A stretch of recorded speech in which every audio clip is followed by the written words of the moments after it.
Hello and welcome back to HCS Weekly. I thought, yo, this is my life. I have to go pro in Halo. In my head, thought that was more efficient, and I guess I was right. He was like the god. We would have to 2v1 like just to beat this guy. Like, I don't know, man. I'm reaching it. You're like, oh, let's see you guys later. A lot of Halo in my life, man. It's been a fun journey. I love it. Hello and welcome back to HCS Weekly, your weekly destination for all things HCS. As you guys already know, we have a massive episode today, a huge guest at the end of the show, of course, Royal 2, one of the best players in Halo, and I'm so excited to talk to him. But before we get into it, we've got our news, we've got our trick jump of the week. Let's kick it off with the news segment. Welcome MattyRums from NoobCombo.com. How's it going, Matty? Hey, what's going on, dude? Not much, man. We got a lot of news to break down. It starts with the MCC April update. So we got the Yappening event. Give me the initial details here. Yeah, there's that character Yap Yap who supposedly, has taken over Master Chief Collection. You'll notice right away there's new splash screens and new title screen. Right. They've also added, I believe they awesome, replaced. by the way. Yeah, they do look really good. Yeah. I believe they replaced Super Fiesta in the social games with a bunch of new different like game modes and game types that are a little crazy, just like Super Fiesta. Right. We were just talking about the one with the Needlers and King of the Hill, where you have only Needlers and yeah, they're calling it Methane Mosh Pit, and it's a stationary hill in King of the Hill mode, and you could take a lot of damage. But you start with a Needler with unlimited ammo. And the explosions from the Needlers push you away, so you can see the chaos. And I believe they lowered the gravity, so you can jump insanely high and things like that. Oh my God, unbelievable! Any other, I guess, some patches and stuff as well, packet send rates? Yeah, the technical side of the big update was that they increased the packet send rates from 30 hertz to 60 hertz for every game, but Halo 1. Okay. So basically what that means is it's supposed to improve lagging and rubber banding issues between all the games. Perfect. Yeah, so they doubled it. So hopefully it's, you could see a difference. Right. So we got updates, new features, fixes, improvements. We have competitive patches as well with H2C Hardcore. Yeah, there was a bunch of social patches, but as far as competitive goes, and on the Sanctuary map in 3 flag, Capture the Flag, they disabled the turrets. And in 5 flag, Capture the Flag, they got rid of the suicide and betrayal penalties. Oh, okay. Man, honestly, I love this, though. I think this really sets a great precedent for Infinite. It kind of reminds me of Fortnite, really, like the seasonal updates. And that seems to be what they're trying to apply is just consistent updates to the game, both on the social side and the competitive side, overall connection, just everything the community is asking for, and then some, trying to add some, creative ideas and ways to keep the game fresh. And I think that's exactly what Halo needs. If they can use that as a precedent, as a foundation here to prep them for Infinite, which I know is supposed to be somewhat of a service, right? They're continually updating, adding more features to it. I think that's going to be great for the community. So already I'm excited to see what continues to happen as a result of this. Guys, go check out MCC. I'm sure a lot of you are already playing it. You got a whole brand new title screen, which looks beautiful, new social modes, updates, and they continue to add more. And we have MCC PC on the horizon as well. So just a lot of exciting stuff to look forward to. On top of that, with Infinite coming out, of course, in order to have the best Halo Infinite, you need the best players playing the game and giving feedback. And we got another player joining the roster. Who do we have? We actually have 2 players. One was just announced. You're right. Yeah. The first one was L-Town, was last Thursday, announced on his Twitter.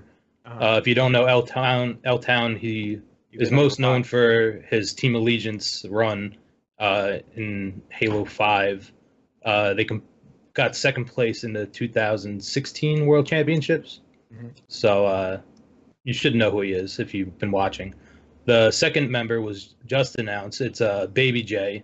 He also competed in Halo 5, most notably under Straight Rippin' in 2017. Right. That's both well-respected members of the community. Exactly. So awesome to see it. And just such a diverse talent roster as well. Like L-Down, brilliant person to add to the experience as well. But I've heard that Baby J is also very talented on PC. I don't know if you've heard about that as well. Well, he's real good at Counter-Strike. I've seen some crazy clips. Yeah. Exactly. So we're getting like a ton of diversity in players here, players who have a ton of experience and are knowledgeable about Halo, but also some background on the PC side of things as well, which is going to be important when they're figuring out, how Halo is going to work and transition over to PC. So I think this roster is really starting to take form. So we got L-Town, Baby J just joining it. I'm sure they're going to continue to add great, members as time goes by. We also have new teams being formed as well. Remember, guys, this is the downtime in between events. We've got the next big event is Dallas coming up at the end of May. So a lot of teams are taking opportunities to reorganize themselves. And the next one we have is the new Elevate roster. Yeah, so Zerka and Guntype were the last two to join Trippy and Penguin. Right. They're now out, and Ace and Neighbor from Status Quo have joined up with Trippy and Penguin.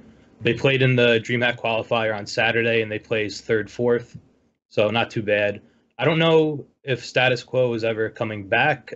Mike or Flamesword, he's going to be traveling, so he said he won't be competing at DreamHack, but he will be competing when he gets back.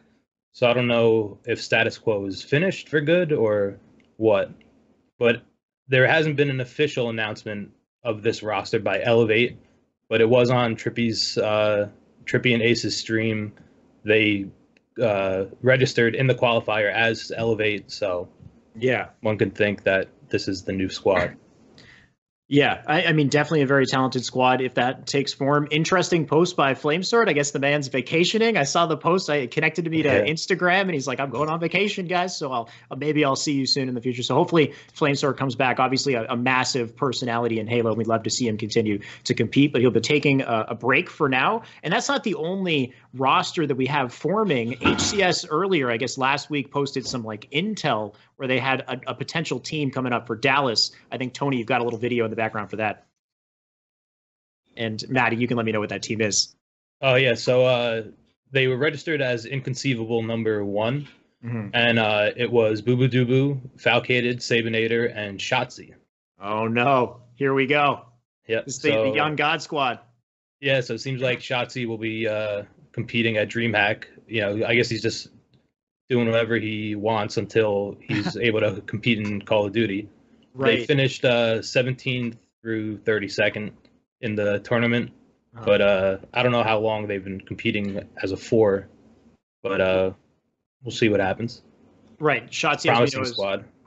Exactly. And Shotzi's been grinding Call of Duty, so he hasn't really been on the Halo grind until recently, and he's too young to play Call of Duty, so this is kind of a temporary switch for him. I believe in the summer he'll be turning 18, so he'll have an opportunity to compete in COD at that point. But for now, it looks like we might actually have kind of a little splice being formed. They're calling themselves Inconceivables 2, right? And I know, in case you guys don't remember just Shotzi's level of play here, he's already hitting some insane stuff on live stream. We got a fun clip to show here. Tony, throw it up.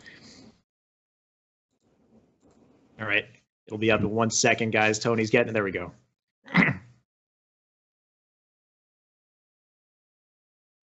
Dude, the movement on this one is insane, man.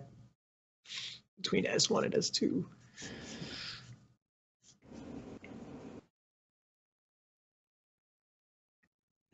Yeah, he's showing he's not just a H5. Yeah. It's actually honestly so good to see that level of movement in Halo 3 like transitioned over, because I know how with Halo 5 you got all of these abilities and mechanics, and people talk about how that adds, and I even talk about how that adds so much depth to the movement. But Halo 3 with just moving, crouching, and jumping goes to show that there's still so much you can take advantage of, falling in between S1 and S2, jumping back up, making that jump look so effortless as well. So Shotzi just doing amazing things for the game, and looking forward to seeing what Inconceivables has in store for Dallas coming up. It should be a pretty exciting event. And of course, in the meantime, we've also got a series of events happening in between as well. We've also got the Female Pro League Halo 3 4v4 announced as well. This is great to see. Yeah, so they Female Pro League, they kind of strayed away from Halo for a little bit towards the end of Halo 5, but they said they're going back to their roots. They've announced a $250 4v4 tournament. Nice. It's going to be hosted on the new, there's a new platform called Isolation. It's taking place Saturday, April 27th. And the prize pool has a chance to increase, but it's free to enter, so why not? And you must be verified by Female Pro League. I believe they, make sure that you are indeed a female. Yeah, we talked about this last week, is if you're a guy who's trying to sneak into this with a Smurf account, good luck. They will be trying to verify, gender in these events. And this comes hot off of the SWAT event that we had last week as well. So it's great to see this kind of, representation in female gamers in Halo. We have multiple events coming out for female gamers, and I think this is really good. There's actually an audience of female Halo players that are looking for these types of opportunities. So I hope there's plenty more with bigger prize pools. This is a great way to kick things off. We have more tournaments and events continuing as well. UGC DreamHack qualifiers have started and are continuing. No, the first one, so the first one happened. We have the second one coming up soon. Matty, you can give me the details on the first one. Yeah, so the first one, it was pretty interesting tournament the way things fell. First place went to Devote, which was Zerka, Tusk, Masterfear, and Wensor, which could actually be a pretty strong team. That is interesting, yeah. Yeah. Second place went to Tox. Third and fourth went to Full Send and Elevate. Right, but Full Send, some of these players I haven't, like Bob's Ambition, Stormy, Rami, and Realize. I think we all know Rami at this point, but there's a lot of like newer, amazing players showcasing their talents here. Yeah, so the second tournament will be on Saturday, April 20th. You can register now, though, at UGC Esports. Right. So interesting to see what happens there. Of course, with the first qualifier, I feel like teams are still kind of, getting their things together, kind of starting to practice again, get on the grind for Dallas. So I wonder if those numbers, those placements will change as time goes by. But right now it's looking like Devote is very strong with Zerka, Tusk, Masterfear, and Wenswar. And then we have Nightfall, Halo 5 Cup #1 as well. For European Halo fans, this is an opportunity to compete. Yeah, it was their first tournament. First place went to Sekiro. Second place was Mocket. And third and fourth was Assault Roids and My PP Hard. Great tag, dude. I was dreading saying that, but it's actually pretty funny. Right. But yeah, they haven't announced the second one yet, but I'm sure we'll hear about it soon. Right. So more events happening in Halo 5. These are just some of what we have to expect. We have an events this week section as well. You don't have that. No, actually, there's nothing this week going on that I know about. Okay, so a bit of a quiet week in terms of tournaments. We've got a lot of big things to look forward to. We even have the SWAT tournament coming up on April 20th as well that I'm sure we'll talk about in the coming weeks. But overall, a lot to be excited about. I think the biggest thing so far is just the MCC update and just enjoying the new MCC features and social games. So you guys better get yourselves on there and enjoy that. Matty, thank you once again for joining me for the news. Anytime, man. No problem, man. I'll see you next week. Yep. That covers our news segment for the day. And of course, before we jump into our interview with Royal 2, we have our trick jump of the week featuring ClearlyMe. I'd like to welcome ClearlyMe to the show. How's it going, man? Going good, man. Nice to see you. I love this segment of the show. I get to see all your new trick jumps at face value for the first time. What do you got for me this week? I have another jump on Guardian today. Okay. I call it G2 to G3. I don't know if anybody else out there has a different name for it, but I think it's fun to call it G2 to G3. But I have a clip of me landing this in Team Snipers where I use it to my advantage. It's extremely easy. I actually just taught Gabriel and Scarvane this jump the other day. Nice. And they've been practicing it, so they might be using this fairly soon. Yeah, this is perfect. I mean, I can see so many scenarios where this could just juke out a player. They wouldn't expect you to be there. They might not look up in time to, get backsmack, whatever it is. So how does it work? It's well, so you're jumping at a very specific point on top gold, and you're hitting a ghost jump on that little lip there, right. And you're curving up to the, some people call it the attic of the gold room, but I call it G3. So you do a little ghost jump curve up to G3, which I will be posting a complete full tutorial on my Twitter tonight, probably around 8 or 9 p.m. Central Standard Time. Right. And for those who aren't aware of what a ghost jump is, if you want to just give them the quick breakdown on that as well. Basically, there's a very small moment in time where you're able to momentarily jump off of on a surface where a slant and a flat portion of the wall meet. So when you smack right in between that point, creates that space, and you can run on it, of course. And as you can see, when I smack that lip, I momentarily run back and I curve myself into that little wedge up there. So interesting, man. Yeah. I don't know how they would translate that into a game like Infinite, where the graphics are going to be unbelievable. If they could have some sort of because I know even Halo 5 has its own kind of ghost jump elements. Instead, you clamber off of them, right? They have like ghost clamber edges, which are kind of the same types of pieces of geometry.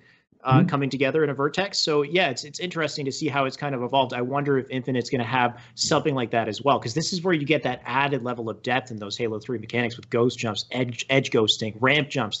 There's so much to it that more than meets the eye. So anyway, Yeah.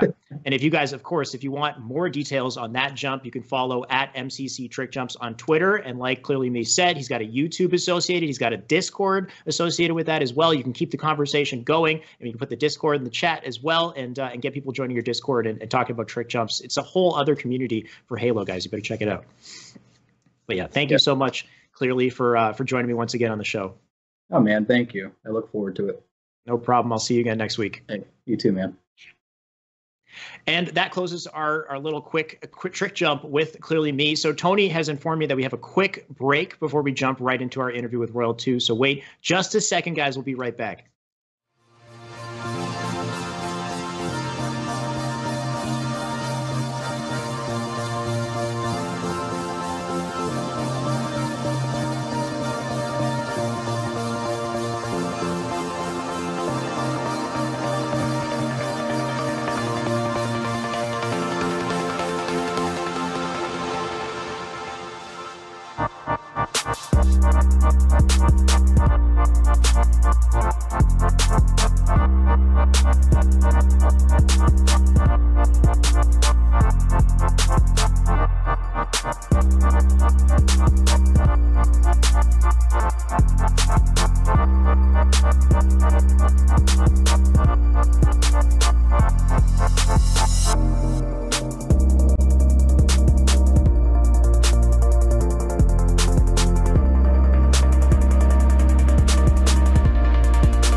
right, guys. Finally, we're back. I'd like to welcome a back-to-back Halo World Champion, one of the best shots in the game, a fellow Canadian, Royal 2. Welcome to the show. Hey, what's going on? How's it going, man? What what happened, man? We gotta give people the story. All right. Okay, where are we gonna start? You can go for it. Okay, so at first, listen, my sleep schedule is a little messed up. So when I Okay. read your message, I thought I said PST. So I set my alarm and everything for an hour earlier. And then I woke up to like 5 text messages, like, oh my God. It said Right. CST, so it was like the wrong time. I flew out of bed and came here. And then my internet decided to like restart like 5 minutes ago. It was just like Yeah. a whole Yeah. mess. But Just I'm here. So. A fiasco. You're here, which is the good part. But man, I was freaking out. I don't know if you guys in the chat could tell, but just the intro segment, all of this, we hadn't figured out if he was going to be able to make it into the call yet or anything. I'm just like in the back of my head, am I going to have to tell people this isn't going to work? Like, what's going to happen? I messaged your brother as well. I'm like bugging him at Yeah, work. I had my whole family trying to wake me up. Or like, I don't know. Oh I my woke God, up, my dude. mom's like, are you supposed to go do something? I had my brother texting me. I got PJ texting me. I have literally the whole God. world. And I was Okay. like, no, not good. I'm good. It's okay, man. I'm so glad you're here now because now I can say, how's it going, man? I know that when I asked you if you could come on the show, you had to check if you had team practice. So are you already on that grind? You're getting ready for Dallas? Yeah, I'm assuming we don't have it set up yet because I don't think any other teams are practicing. But I know as a team we want to practice as soon as possible. So I was just making sure that because we haven't played since the cup on Saturday, so I was Right. just making sure that we didn't have practice. But I assumed that we did not. So it was good. Perfect. And I mean, discipline is something that your team definitely has, and it's something I'm sure we'll talk about a little bit later in the interview. But at first, I want to go all the way back because today you're one of the best players in the game. You're a back-to-back world champion. You got plenty of accolades, but where did it all begin? And I know Royal One gave a bit of the story of your Halo history, but I'd love to hear it from you. How did you first get into Halo? So it began when I was, I think, like 5, 6. I was basically playing, like you said, across the street. I was playing with my brother's friend. He was a little bit older at the time, but he had like a PC, Xbox. So he had like all the gaming stuff, and also did one of my other friends. So we'd always go across the street and play. Just like he had Halo, he had James Bond, like a bunch of those games that I just didn't even realize I played. So I just played a bunch of video games over there. And I started playing Halo 1. I had no idea what I was doing. I was just shooting rockets. I always drive around the Warthogs on Right. one of those snowy maps. So Yeah. I'd do that. And then eventually I went to my other friend's house, which is the same age as me, and I'd play. He had Halo 2 and Xbox Live. So I'd Mhm. always go over there and we'd just play Xbox Live. And I didn't know what I was doing either. I was just playing. So I had so much fun doing that. And then eventually I got an Xbox for Christmas. And that's when it all began, pretty much. Me and my brother just played Right. online nonstop with Halo 2 at like 2006. Yeah, we did that. Then basically Halo 3, and it just made the way up. Yeah. Yeah, and it just kind of kept going from there. At some point, you decided to get the names Royal 1 and Royal 2. How did you get the name, by the way? Where did that come from? I actually made a tweet a couple of days ago with that. Right. So in Halo 2, our first gamer tag, well, not our first gamer tag, but one of our gamer tags was Royalty. And we got that from, so we were making our gamer tag, and we were, of course, the struggle back then was trying to find a cool name. So we're just in there looking around. We had a Burger King crown on the Okay. table, and we're like, that's royalty. And we're like, I'm like, I That's know. funny. I'm like sitting there, like I'm like 7. I'm like, what? Okay. So we took that name, and then he just split it in half when we made we got new Xboxes because we needed 2 different accounts. So we just split it in half into Royal, and then he was 1 because he was like the firstborn, and then I was 2 because I'm second. That's awesome. And it's so cool that you guys were able to kind of share that experience together, and you learned a lot, I guess, vicariously through his experience. And apparently you got a lot more time to grind. He was a little older, so his life, he ended up having responsibilities, and you kept grinding, you kept getting better. At some point for you, the focus switched from having fun to wanting to compete and be the best. And even though you live far away, you're all the way in Saskatchewan, you still attended your first tournament, Halo 3 MLG Columbus, with your teammates Homicide, Minority, and Talent at only 14 years old. So tell me about that first tournament experience, man. How did that go? And how did you convince your parents to fly all the way out there at 14? So what convinced them was I'm lucky because there's local lands around in my city and like Really, in 2 hours Saskatchewan? away. Yeah, it was called PGL, and some guy just randomly decided to make his own league, which is really cool at the time. He was like trying to get it on TV. Mhm. So shout out to him because he's kind of what started it. Nice. So I went to those, and I actually won. I think both. I got second at the first one and won the second one, and like won the 2v2s and like free for all. So my parents were like, So you knew you had okay. talent. Yeah. Yeah, so I was like 13. I walked home with like a wad of cash. I had like $1,000. My parents were Yeah. like, okay, that's pretty cool. And then so that happened, and then I basically just played online game battles, and I was doing pretty good there, but they obviously don't see that. So then I kept convincing them. I was like, "Can I go to this tournament?" They'd always say no because it's across the country. I'm 13 years old. They have no idea what gaming is back then. It wasn't like as big as it is now. So eventually they took me. I had to do a lot of convincing. My mom, I think she just basically said, "Okay, take him, like, so he can shut up because he won't stop talking about it." So Right. they eventually took me, and then yeah, I got my first event. I got 20th. I think it was 19th or something like that. Yeah. So Yeah. they saw that and they're like, "Wow, this kid's actually pretty good."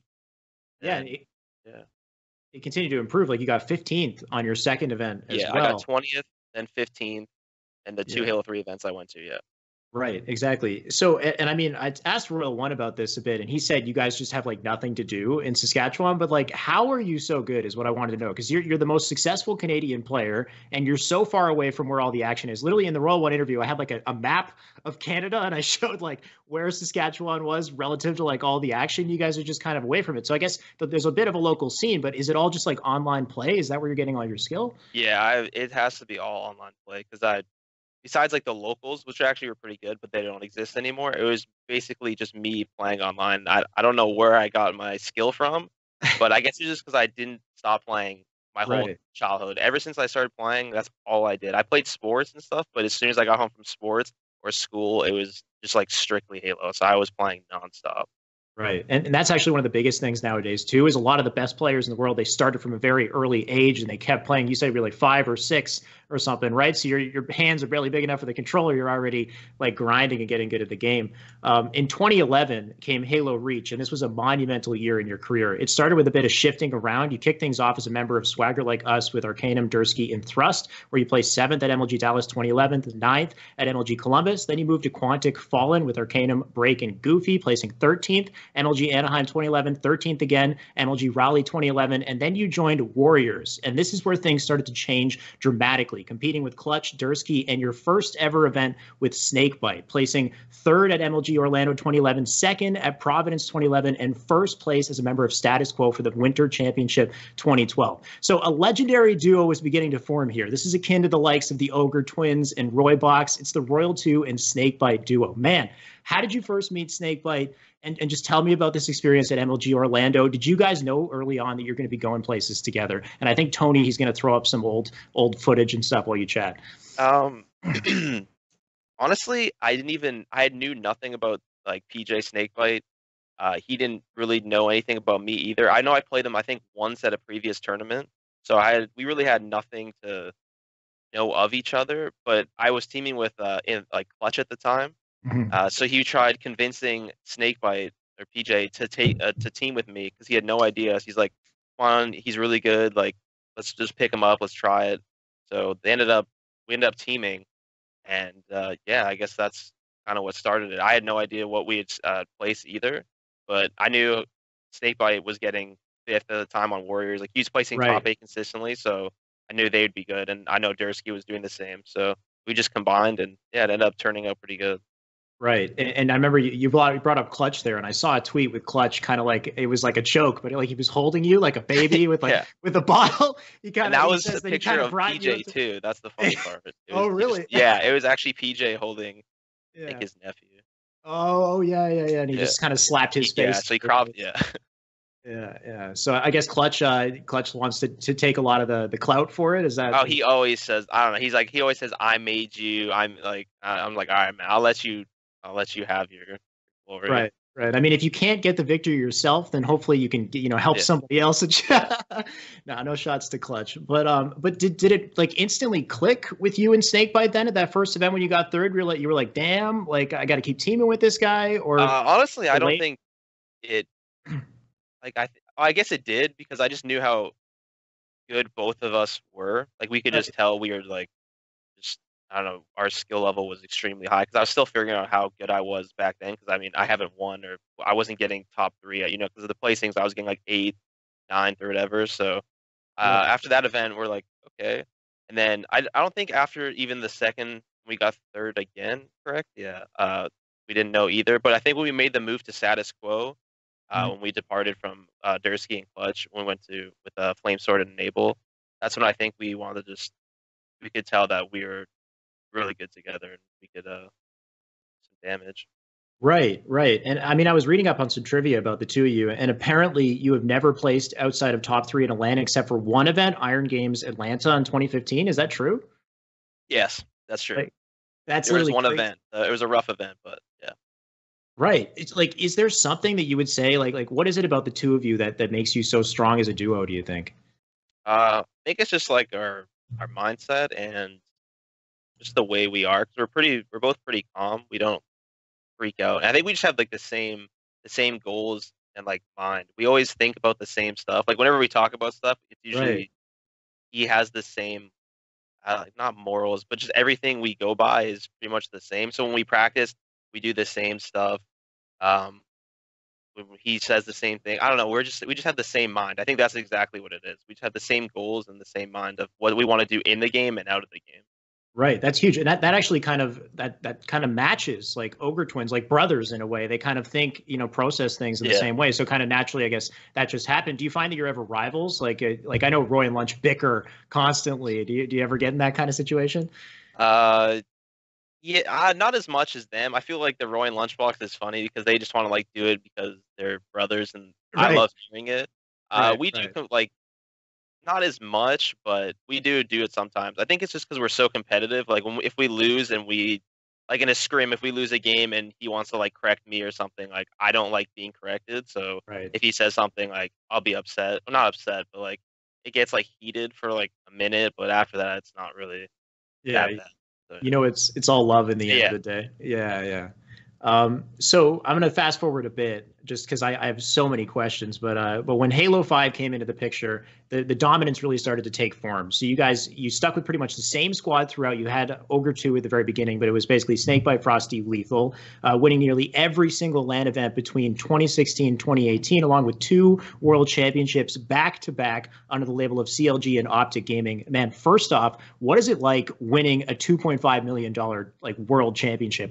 Have we ever had a prize pool in console gaming that was more than No. that? I think that's I think still that the was biggest. the biggest. Yeah, I right, think that's ever. still the biggest. Yeah, That's that like was insane. a crazy prize pool. I don't. The feeling was pretty. I don't even know what the feeling was like. It was so much. I've never had so much confidence going into a tournament. I think that's what it was. That it took away from uh The the kind of excitement excitement, of it. or Yeah. it was like a weird feel because we were so confident coming into it because of our like domination online and Right. stuff. Right. It was hard to if we didn't get first, as like I know TJ Lethal always says, if we didn't get first, it was such a failure for us because of Right. our performance online and all the like the other tournaments. We were expecting to win. Not Mhm. if that doesn't want to sound cocky, but just like the performances before, we were not assuming, but our expectations were first, or it was just like it was like a bust. So Right. it didn't really take it was pretty still exciting, but it wasn't like a lot of close matchups where it was tight and like it went to like a game 5 and we won. It would have been like crazy, but it was still amazing to win that. So. You're right. You basically got to the point where losing to anybody was like a huge upset, essentially. Yeah. So that's why you kind of expected, I guess, going in. What do you think it is like about your squad that kind of separates you from the competition? I mean, other than the obvious like raw talent, is there a certain kind of like discipline that you guys have, or like regular practice schedule, watching VODs, studying competitors? Do you do any of that at all? I know I talked to Roll One about it. Like you guys seem to have a regular schedule that you stick to. What do you guys? Yeah, think? Or what do you think? it's really important for teams. I don't know how much I can stress this, but like a a proper practice schedule, consistent every day, like how we do it. And Right. then after the scrim is done, we go over like not a checklist, but we have things we want to do, and then we do them every scrim. Because if you go into a scrim just doing whatever, what is the point of scrimming? There has to be a reason to scrim. Like you're just playing to play, so you have to have like a Right. checklist of things we want to do. So when we scrim, did we do this on this map? Did we do this? And then after the scrim, we go over, did we do it? And how did it turn out? And if it didn't work, then I mean, we scrim tomorrow. That's why you constantly scrim. So that's a huge part. And then also everyone's attitudes. Like we're all super calm. No one really complains besides me, but that's different inside game. But yeah, so it's just Oh yeah, Royal mostly, 2 complain. There's actually a counter Yeah. on it on Frosty's stream. Yeah. How many times you complain? Yeah, I'll literally call it their sniper's dead, and then Royal 2 complain. Yeah. But yeah, so basically that you just have to have a proper practice schedule. And it's just how you practice inside. Because I know a lot of teams practice and they'll scram and they'll lose a game. They'll be like, whatever, that's online. Like we don't care. You have to take away, no matter what you're playing on. You have to do takeaways from each practice. So that's really important. I think that's what made us so good.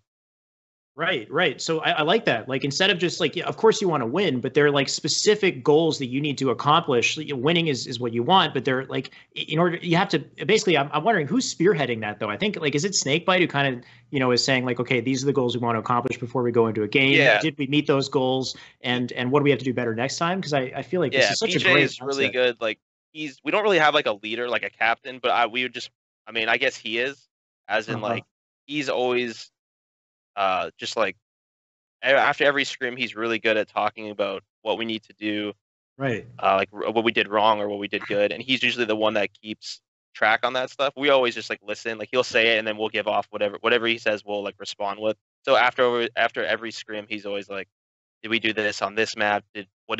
Why is this not working? So yeah, he's usually the one that brings up, because he's really vocal about all that stuff. So we let him talk, and then we'll give the responses.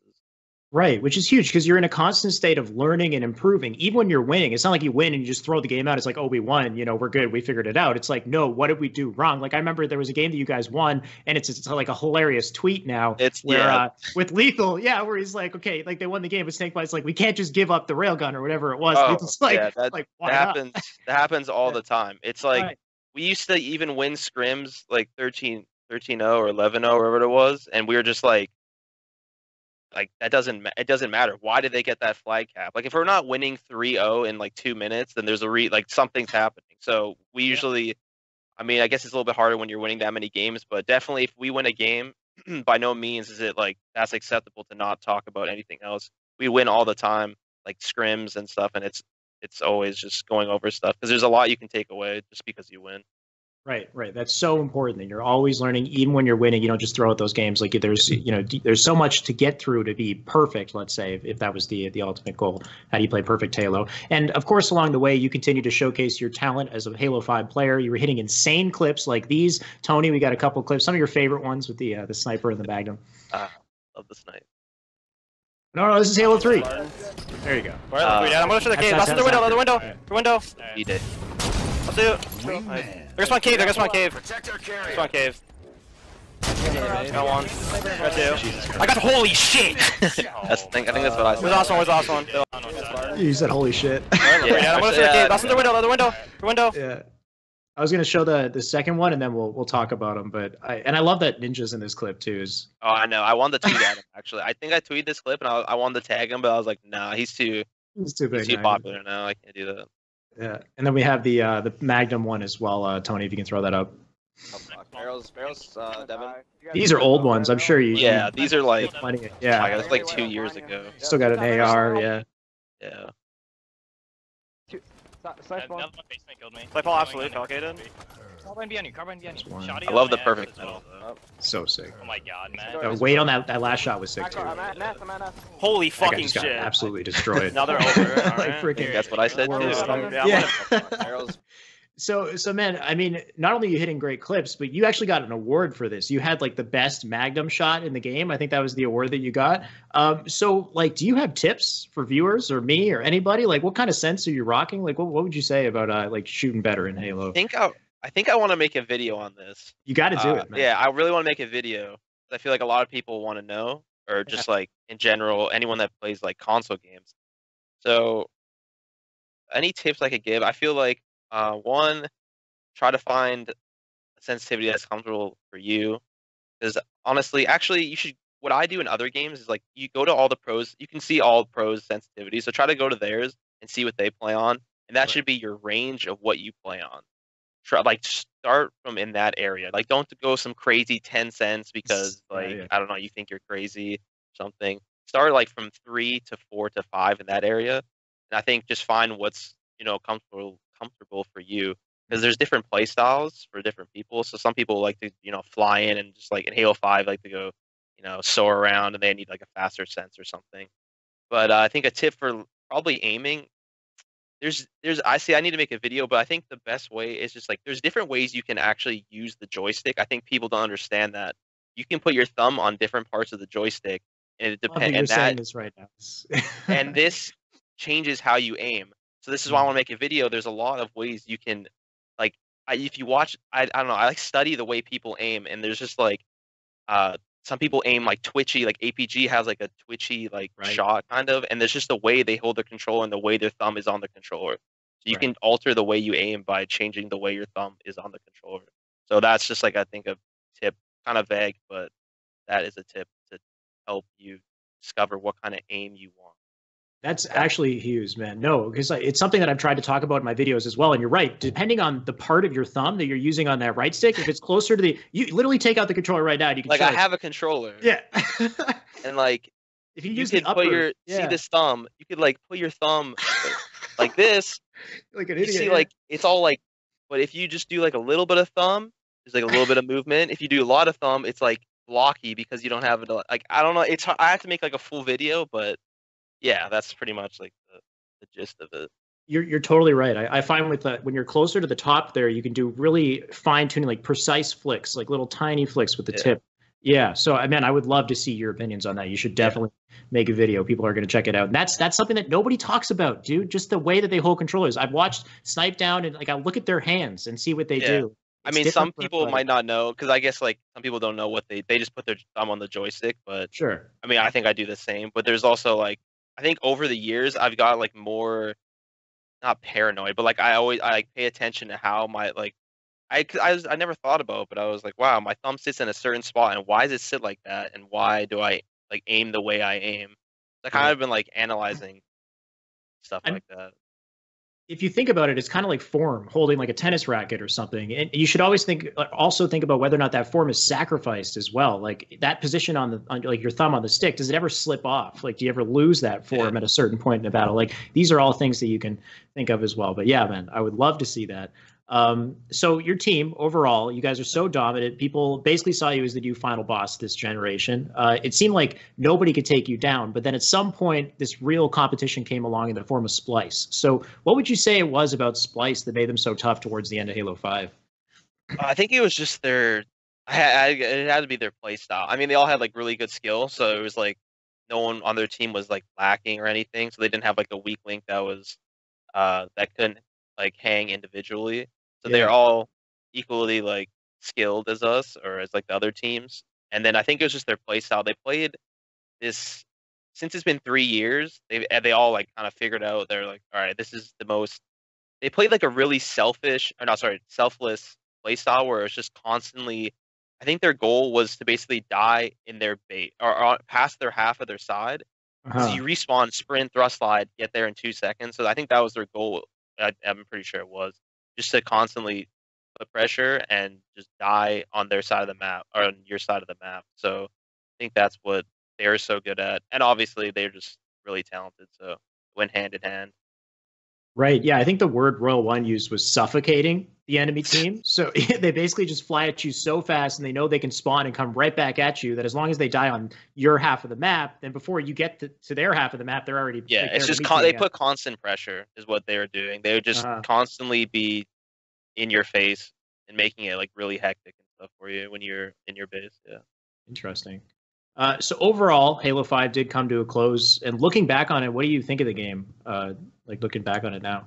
I actually really enjoyed the game. I mean, there's a couple things with like heavy aim and like some other things that were pretty annoying, but honestly, the game, I really enjoyed it. Like online, it was pretty fun online because of your bullets registering a little bit better than other Halos, right? Besides some other things, but I'm not gonna say it wasn't the worst Halo, but it was. I mean, for as long as we played it, I could tell towards the end it was getting.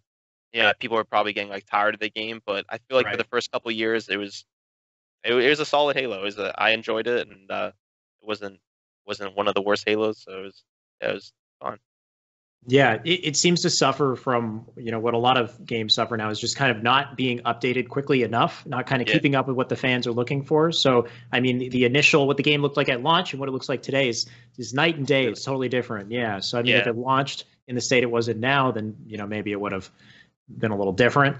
But needless to say, things switched over to Halo 3. And what do you think of that now? Like, you're hitting insane clips in Halo 3. What do you think of Halo 3 coming back to that? Honestly, I love Halo 3 because I played it when I was in my prime, like 12, 13 age. So it's really fun to go back. Online also is an issue in every Halo. But Sure. I really, this game on land is really fun, and I think you can hit.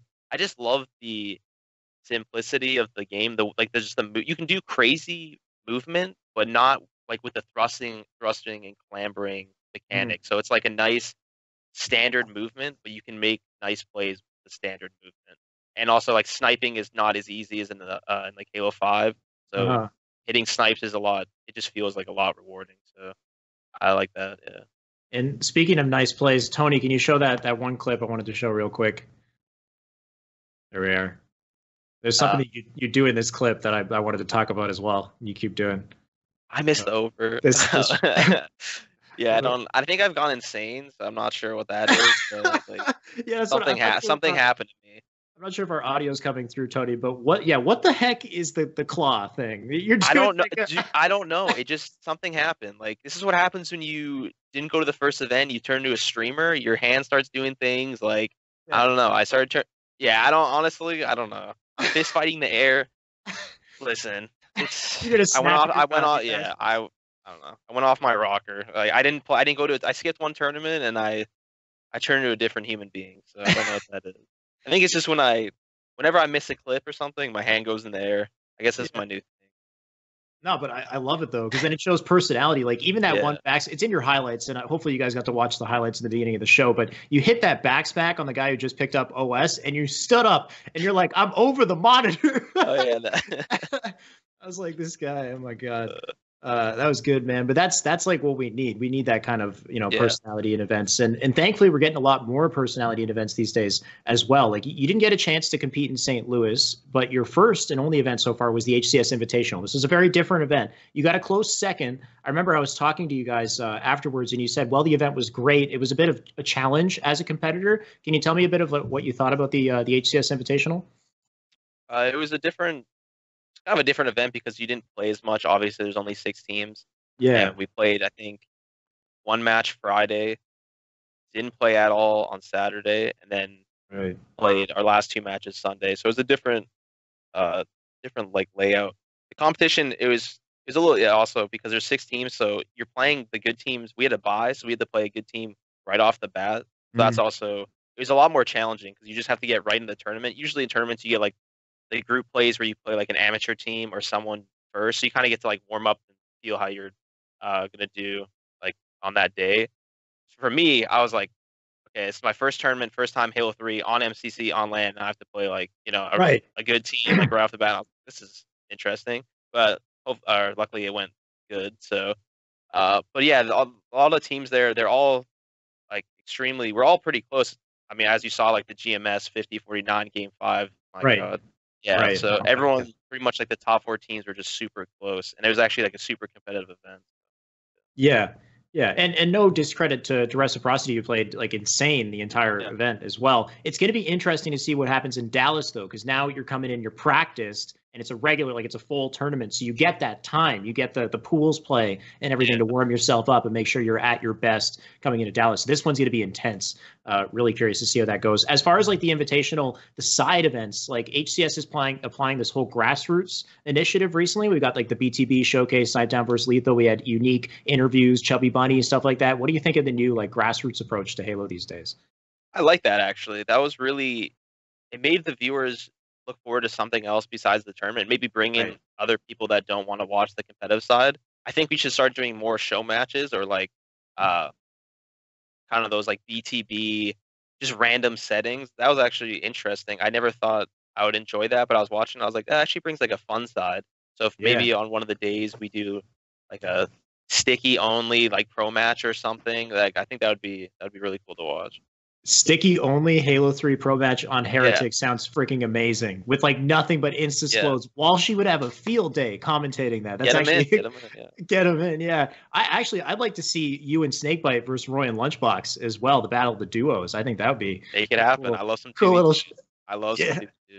That would be pretty awesome too. So yeah, I think it's a great direction for Halo to take. I think it really brings out like the personality of you guys, and you're doing different things. You're getting the community excited and giving like a reason to follow and to be excited about Halo again. So that's awesome. And of course, we have MCC PC coming out. I know you play a little Counter-Strike on the side. You included that sick clip in your highlight.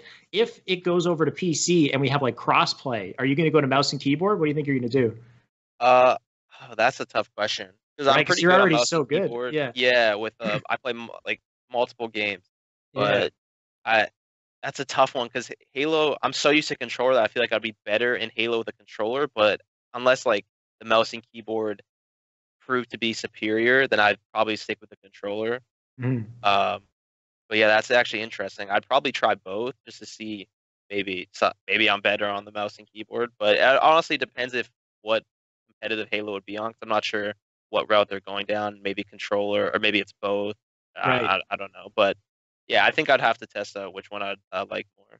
Yeah. I mean, as somebody who has experience on both sides, like you played keyboard, mouse, you played controller, what do you think, like Halo transitioning over to PC? Do you think like controller players aren't going to stand a chance? Because I feel like it's a different game than like Counter-Strike and Apex. Yeah, it's completely different. I don't know how it would be. I'm actually really curious. I'm really excited for this mouse or for Halo to be on. I think it's going to be sick. I don't think anyone understands how extreme. Like I don't know. It's insane because it's going to be really huge. But I think the keyboard and mouse. I don't know. I want to say to be a disadvantage. I don't think it'll be like something like Counter-Strike where if you play on a controller, you will be like not even close. You can't touch the mouse and keyboard people. Because as for Apex, I mean, you've seen like Snipedown or anyone that uses a controller. It's not that. Like controller isn't that big or isn't at a disadvantage mouse and keyboard because there's crazy aim assist and you don't need to do these. You don't need to be accurate. It's basically what the keyboard and mouse is you want to be accurate as Counter-Strike is. So I feel like in Halo you don't need to be super accurate because of like the hitboxes and you'll have aim assist. So and also I think the movement on keyboard and mouse may be a little bit different for Halo. So I think the controller should be fine because Halo also isn't just an aiming game. It's you need to know where people spawn, how to push. Like that doesn't come with mouse and keyboard. It comes with, your brain. So there's a lot of different things that I think controller people should be fine. Yeah, you're totally right. It's totally different. Like knowing spawns, like especially with mouse and keyboard. Like I think one of the main advantages is the fact that you control your acceleration at any time. That's one of the biggest things. You could be able to turn super fast, which is like I think that is like a big advantage. Yeah. But I guess you don't have aim assist if you want to shoot, but it will be probably easier to shoot with the mouse. Yeah, but if you think about it in Halo, if you know where players are spawning, there's no reason you got to do a real quick 180, right? Never. And even if you're getting shot already in Halo, you can't. Like in Counter-Strike, you can headshot someone and they're dead. In Halo, you can't turn around, and if you're down 4 shots with a BR or whatever weapon it is, you can't just turn around and kill them instantly unless you have like a sniper. But you got to get away. You have shields. On top of the fact that you're shooting single shot weapons where auto aim is going to be so useful in a 5-shot or a 4-shot or whatever it is, I feel like those individual shots, the auto aim is going to come in handy. So I think for once we're going to get a game where console players and PC players are competitive. Like you could actually have crossplay. Don't say that. PC people will be upset. Imagine what would happen for the community though, because you would have like a massive community on Xbox and on PC. No, and that would be awesome. It'd be awesome. Like that would literally bridge the gap, and then I can continue to play controller, and I don't have to force myself to play PC. And I mean, speaking of the future of Halo, of course, Infinite's on the horizon. Are there anything that you would love to see going on into Infinite? Kind of like your top maybe 3 things or something. I'm sure this could be a long one. No, I'm always trying to think of what. I remember I thought I was in my bed a couple of days ago, just laying, looking at the ceiling, like, what do I want in this game? Because someone asked me that question on Twitter. I was doing a Q&A. Yeah. Like, what are your top 2 things? And now I forget again, but I'd probably say before, I don't want to say like good ranking system, but even before all that, like just a polished game that everyone enjoys. I don't know what it would be, but I just want a game that everyone wants to play. Right. So I think that needs to be like step 1, just a game that appeals to everyone or most people in the shooter genre. Mhm. That would be like number one. And then obviously, I think a good ranking system right off the bat Right. would bring more people in. Some kind of, I don't know, maybe if they do like some kind of like leagues, like League of Legends does, where it like puts you in different brackets or something. Sure. I don't know, some crazy ranking system like that. Then I guess just like a lot of maps, maybe. Trying to think of something, but yeah, I think just a well polished game that just seems fun right through the box. Definitely. Yeah. Like one of the biggest issues in the past has been just not having like a polished game on the rip. So that's like the one big thing that we want is just we want Halo, the experience. Like Forge is working, Theater's working, whatever like you expect to be working in the game needs to be working day one. Yeah, from the beginning, that's like the biggest part because even in Halo 5, I mean, I think Halo 5's launch was fine, but if Infinite, I don't even remember because I was. It was missing some stuff. Yeah. Oh, was it? Okay. Yeah. But if Infinite comes out with a proper launch, because everyone's gonna be playing it. Like I know Halo 5, like Dr. Disrespect, all these streamers were playing it. If they polish and make it perfect or somewhat perfect in the beginning, I'll bring all the streamers in, and everyone should be playing it. And it'll be super popular. And it will stay like that. But you don't want like a launch like MCC where it was. I mean, it didn't work for like 3 days, and everyone's just sitting there. And then, it's just it all depends literally on the first couple of days how you want to set the tone for like the rest of the game. Because as you see in like other BR games, like Apex Legends seemed really fine at the beginning, and I mean it's still going. Fortnite, like it's just all these games. You just have to set the tone early on. I guess the only advantage that games like Fortnite and Apex have is that people don't really have expectations of what the game is going to be before it comes out. With Halo, I know 343 is in a stressful freaking position right now where there's so many expectations. They got to figure out what do we do, what can't we do. What I was thinking is maybe if the game is somehow scalable, like it's like a platform, they make enough to please people, but it's very easy to make additions, to add more, to update, to add new features, maps, whatever you're saying, so that it is like Fortnite or whatever. Like it's like seasons, they add more. So I think that's what they're trying to do. Yeah, I was just gonna add like that updating in the game is like I think that's the biggest thing. That's the reason the games. I don't think not updating a game anymore and releasing games like every 3 years, like I don't think that's the way it should. It should be anymore. It needs to be constant. Like people want constant updates, or they just leave. That's how it is. You don't get updates for months. They're just like, well, I'll go play a different game. I'll go play this game that's updating every week. New skins, new this. You need to feed people what they want, and they want it they want it fast. This is how it is now. So we have to like start releasing updates like fast and just listening to the community of what they want. Yeah, that's a big part. Yeah, no longer a product; it's a service now. Yeah.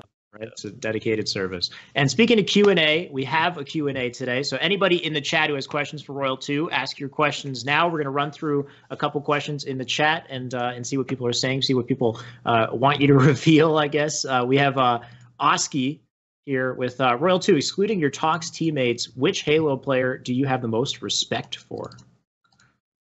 Ooh. Most respect for? I'd probably say like the Roy and Lunchbox. I would say if I could put them together, I'm gonna put them together. Sure. Roy or Lunchbox or them together. I've always just respected them ever since I was young when I was playing because they're just so. Every time I've watched them, they're always like super humble, and I just like the way they act, like on social media or like in interviews. That's usually what I looked up to be like. So I would just say them too. They're really respectable. Yeah, it's actually a good answer. I completely agree with you. I haven't had too much time to talk with them, but the moment I had to talk to Roy, I was like, oh my God, he is insanely humble to the point where I think he should be a little more cocky sometimes. Like he's amazing at the game, but he doesn't like to show it. He doesn't like to gloat or add clout or anything. But yeah, I agree there. It's Dark Knights DM. Matt, what's your favorite map in game mode in Halo 3? Ooh. I'd say Narrow's Flag. Yeah. Nice. Narrow's Flag. It's like straightforward static spawns. Just give me the sniper. Let me spawn kill. That's pretty much why. Any map with a sniper is my favorite. All right. We have SF Ice. Who are the best Talks fans, and what's the best part of teaming with APG? You sure APG didn't ask that? I know Ice. He thinks he's funny. So I'm not gonna say Ice is the best fan. JT, anyone that comes out. So there's like a little squad that came to the last event. Okay. Okay, maybe I'll say Ice. But and what's the second question? What is the best part with APG or team with APG? Yeah. Okay, so I think I tweeted this answer too. Yeah, I think I saw it. So when you play with APG, you'll scrim with him and like he'll do something. Okay, let's say he goes like 19-9 in a Slayer game or something. Right. And like Snakebite will be like, "Good job, Brad. You did really good." You'll hear him be like, "Thanks, man." And he'll do some like he's like cheesing in the mic, and I'm just like, "Dude, you're so happy." But I love it because he's always smiling. So I think that's the best part. The word that you said, I think you said you can hear him smiling. That's how hard. You can literally hear his mouth, like it's this big, which is like the whitest teeth. I'm like, all right, man. You can hear you smiling from across the room. Right. And that's also the best thing about him, I guess. And then we have Save Case Slayer.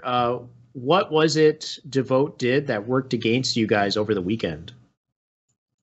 Sorry, what was the question? It says, oh, you know what? He's talking about the qualifier. What was it Devote did that worked against you guys over the weekend? So I guess Devote with Tusk and Master Fear and them, they won. I don't know. They played really well. I don't know. Actually, well, I don't know. That series was really weird because, well, one, Snakebite he was actually on vacation, so he wasn't even playing at his proper setup. And two, I don't know. The servers were really. This isn't like it sounds like excuses. They actually. Sorry, I'm not even gonna talk about that. That sounds really. No, like I don't know why. Like, well, for both hosts, it was such a weird series for both of us because they showed. I know they were like lagging too, so I don't know what was wrong with the game, but those guys they've been. I don't know that they're not a team. I don't think. I think they just formed that for this, but they play like a lot. I know Tusk. Like I was just playing 2v2s with them. Master Fear. Those guys are all actually like really good. So I think they just formed just for that tournament. But they have they all know Halo 3 like really well because I think they've been playing for like a long time. They've been playing Halo 3. But I just think we weren't. I think once again as our pit slayers because that was game 5 and we got to figure. I think we just need to figure out what to do on that map because we're clearly not playing it as we lost the reciprocity and stuff. So those guys actually have it figured out. But I think we were just playing like really sloppy and they just play really aggressive. The Devote team. Mm-hmm.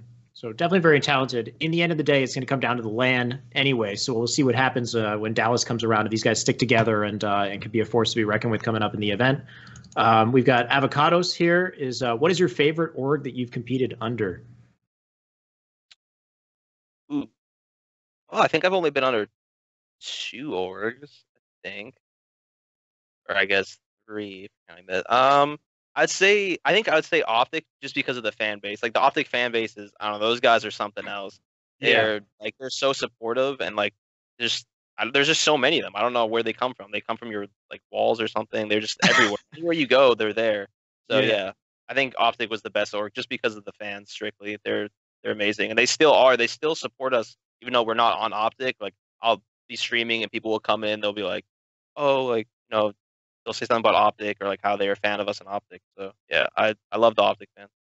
I like the content creation side of it as well, though. Like you joined Optic and Flamesword had these like interviews where he played with you. He put them all up on his YouTube. Like I was doing my research and he had one with Snakebite and Lethal as well. I think like that's awesome. You're kind of joining this like bigger family and these guys are all, creating content and so it's definitely you're becoming part of a really big picture there. So.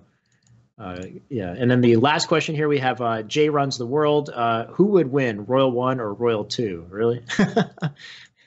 In what? What? I don't know. Yeah, I'm assuming he means Halo, but if he means Halo, then it doesn't really seem like a fair. Halo. I don't know. Maybe if I play on like handicap mode in Halo 2, maybe.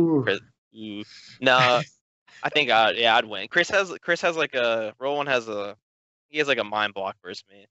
I think we discovered this when we 1v1. I don't know. He doesn't like playing versus me. So I'd say me. But maybe in like accounting or math, Chris, he can have all those. He can have all those wins. You beat him in Halo, but not every. Not in. He can have those. Maybe in taxes or something. Right. I mean, who knows? You might be like in the washroom if you try to 1v1 him anyway. You can't even play with the guy. He's probably hearing me right now. Yeah, give me the toilet paper. Yeah, fuck. Oh yeah. And that was our last question though. So thank you, man, so much for joining me on the stream. I know we had a bit of like a whole fiasco, like getting things together here, but honestly, Yeah, I'm glad I had you, man. Honestly, and anywhere, where could we find you? Of course, everybody knows where to find you. We'll just give all your shout outs on your social media. YouTube Royal2, Twitch. Make that video, also. Dude. I want to see. Yeah, I want to make. Okay. This is why we're gonna go check out the YouTube. Everyone, I need tweet me what you guys want to see for videos, because I want to make YouTube videos, but I don't know where to start. I don't know what people want to see. So tweet me your guys' whatever you guys want to see. So yeah, YouTube Royal2, Twitter Royal2, Twitch Royal2. I'll be streaming. I usually stream late at night, and yeah, I think that's it. Awesome. And I got to keep breaking down more of your clips as well, because you keep hitting like crazy clips, and hopefully I can get some breakdowns up. But thank you, man, so much for joining me, and I'm expecting some big things at Dallas. Yeah, thank you so much. No problem, man. All right, and that closes our interview with Royal2. An awesome time having him on the show. I believe we had an HCS Grassroots. Tony, let me know. Did we have a Grassroots code today? Am I tripping? We had one? Okay, so the code is you have to type !Grassroots in the chat to be entered. We've already figured out the winner, I believe, as well. Okay, Justice League was the winner of the HCS Grassroots code. Congratulations, man. You get the skin and you get the nameplate as well. I really got to prep the HCS Grassroots part of this, but regardless, that will close the show today. Remember, guys, we also have merch as well. Tony, throw up the merch. There you go. We got sheet t-shirts, hoodies, all the things that you love here. Remember, everything that you buy not only supports the show, it supports me as well. And as usual, I would highly appreciate that. That closes our show for now. If you guys don't already know, I know some of you are exclusively Halo fans, but anybody who likes Halo and also loves Smash Bros., we are doing a Smash show immediately after this. It's going to be at 7 p.m. CT. I'm interviewing D1, who's a massive caster in Smash Bros. We're going to be jumping right over to that, so stick around. It'll be at 7 p.m. CT. Hopefully I'll see you guys there. Thank you for joining me on HCS Weekly. Otherwise, I'll see you guys next week.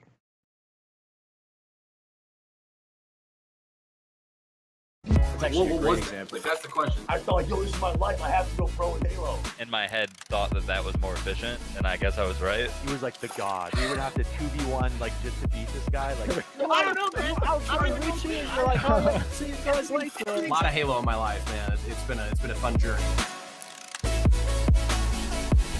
I love it.